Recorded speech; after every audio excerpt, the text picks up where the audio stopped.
Well, you guys, it is about time we take this thing out for a drive, and not just any drive, but a proper drive. I want to talk about if this car is still a Mustang, or is it completely converted, and can it actually corner well? Also, is it fast? And if it is fast, how much faster does it feel than just a Mustang GT? If you guys have been following the channel, you know I've driven a whole load of cars at this point, so I have a lot to compare this to, and I did end up buying this thing. So if it doesn't meet expectations, then, well, that was a waste of a lot of money. This thing was $52,000, and by the way, the whole thing has basically been converted into a GT350R. It has the R front splitter, it has the R springs, the resonator delete, the X pipe, and the rear seat delete. So it's a bit more than just a base GT350 as well. Without further ado though, let's go for a drive.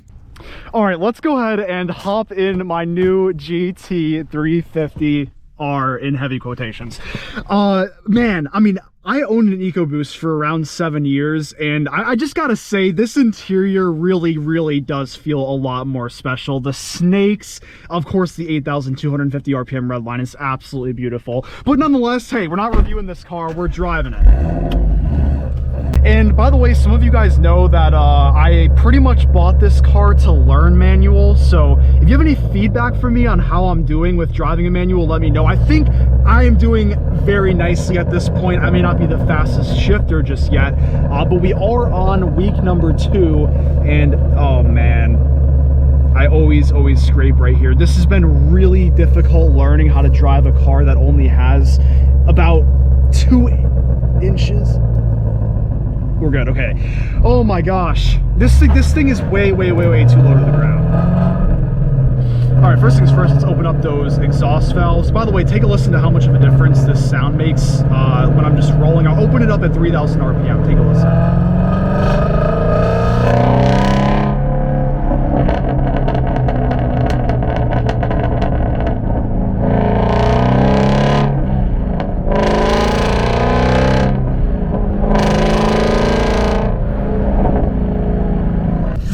The way this thing sounds is absolutely insane.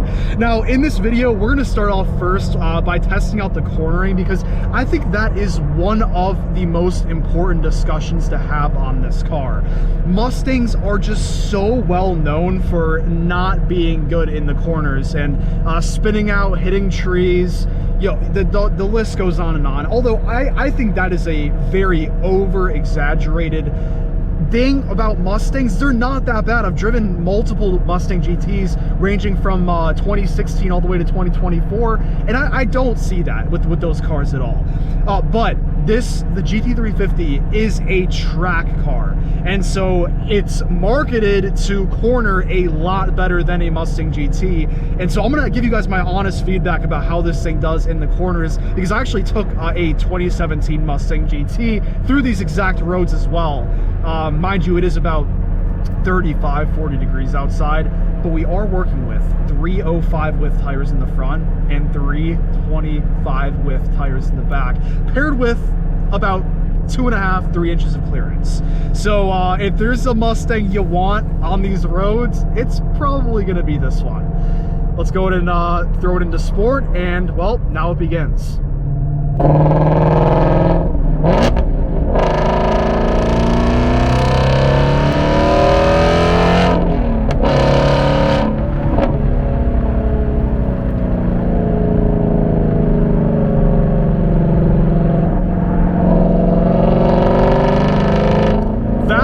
Right there was pretty effortless.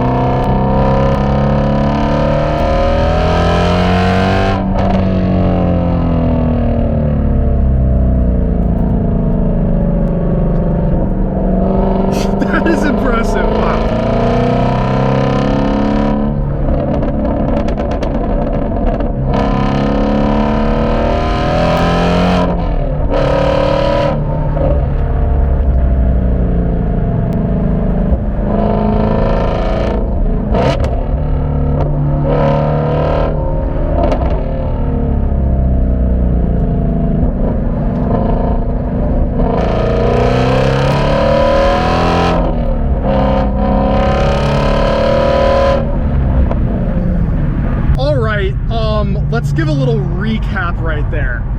Without a doubt, I was probably honestly about twice as confident doing that in this car than I was in the 2017 just regular GT. And by the way, very beginner manual moment right here. I don't know why I decided to put it in neutral and just cruise, but we did. Man, this is unbelievable in terms of you throw it into the corner a bit harder than you think it can handle, but then you realize, oh, it can handle way more than that. That is insane. You know, the only other car I've driven, or cars that I've driven that feel honestly a lot better than this are probably the 2024 Honda Civic Type R, and the Porsche Cayman. Those two cars, yeah, I mean, they're just so lightweight and literally built for cornering that those beat this out in terms of confidence in the corners. But wow, for a 3,700-ish pound car, you know, given the fact that this has Mustang origins, I mean, yeah, it's a Shelby, but it's still kind of a Mustang, although Shelby sounds a lot cooler and kind of, you know, makes it feel more special than just a Mustang GT. It is a very different car, trust me when I say that. So it absolutely deserves the name Shelby slapped on it, because this just does not feel like any Mustang I've driven in terms of an EcoBoost or a GT or a S197. All right, we are on the roads where we can do some hard pulls nice and easy here. By the way, guys, I ended up getting a Uniden R4 radar detector. It was about $320 on Amazon. Supposedly has a really good filtering system and long range detection. Maybe I'll make a review on that in the future, but this gives me a bit more confidence when I do drive this thing. All right, let's go and throw it into sport, and yeah, let's see how fast this car feels.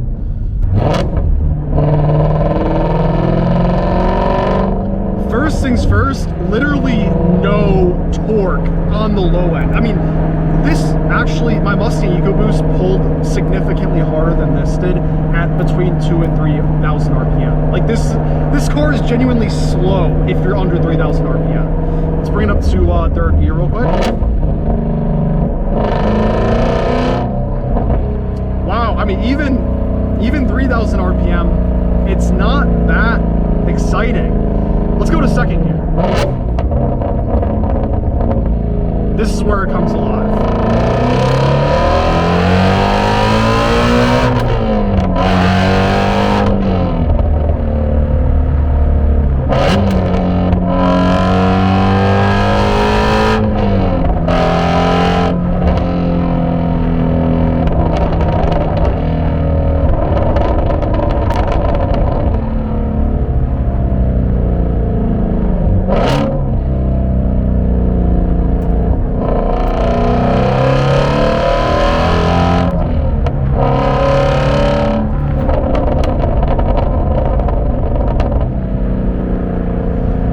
Yeah, so once you're past 4,000 RPM, that's where you could actually consider this thing like pretty dang fast. You know, I will say it won't scare you necessarily. Now, that's coming from me. I've driven, you know, a GT500, I've driven a C7Z06. Like, I've been in faster cars than this. Personally, I just do not see why anyone would need more acceleration power than this. Yes, I would consider this car fast, 526 horsepower, but more than it being fast, it's really the experience that you get when you have 8,250 RPMs to rev out. You just don't get that in 99% of cars that are on the road. You could get a Porsche 911 GT3, but that is 9,000 RPM. I could only imagine that, but that's $140,000 if you go with a 2015, 2014 version of that. This is just, I mean, for 50 grand, there is really no other car like this one. So, well, let's do a few more pulls here.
gosh, this car is so, it just, wow, wow, wow, wow.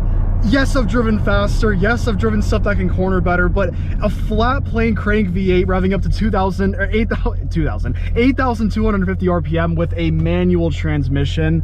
I just don't know. I really don't know what can beat this. Wow.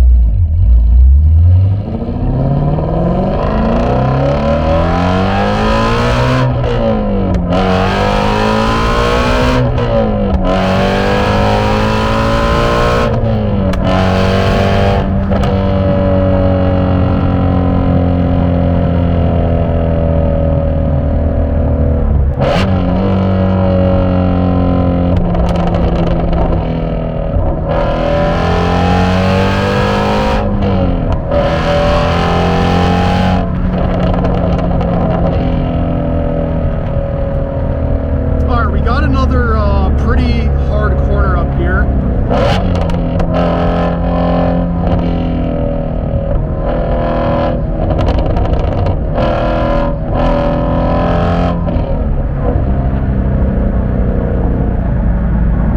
Okay guys, so just to give you an idea of what it's like to drive this thing and floor it and corner it and shift it, I actually get genuine withdrawals when I don't drive this car. I mean, this thing is truly an addicting experience. I will probably say this a lot more than just once in other videos. If you have a dream car that is around the $50,000 price range and it's not the GT350, like if you're looking at, is that a Cobb? Oh no, it's not a BMW. If you're looking at like an M3 or M4, M2, you know, RS3, I seriously would recommend test drive one of these before you buy those cars, because I've driven those and it is just not even close to the experience that you get driving the GT350. Yes, this car does have some issues, and I'm going to make a separate video on that.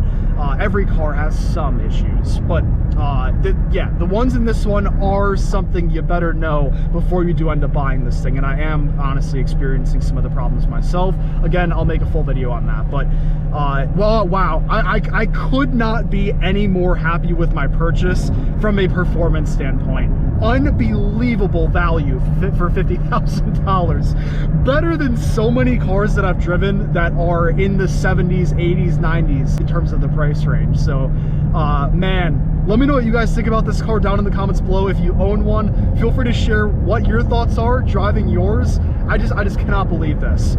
Love you guys, and as always, I will see you very soon in the next video. Peace out.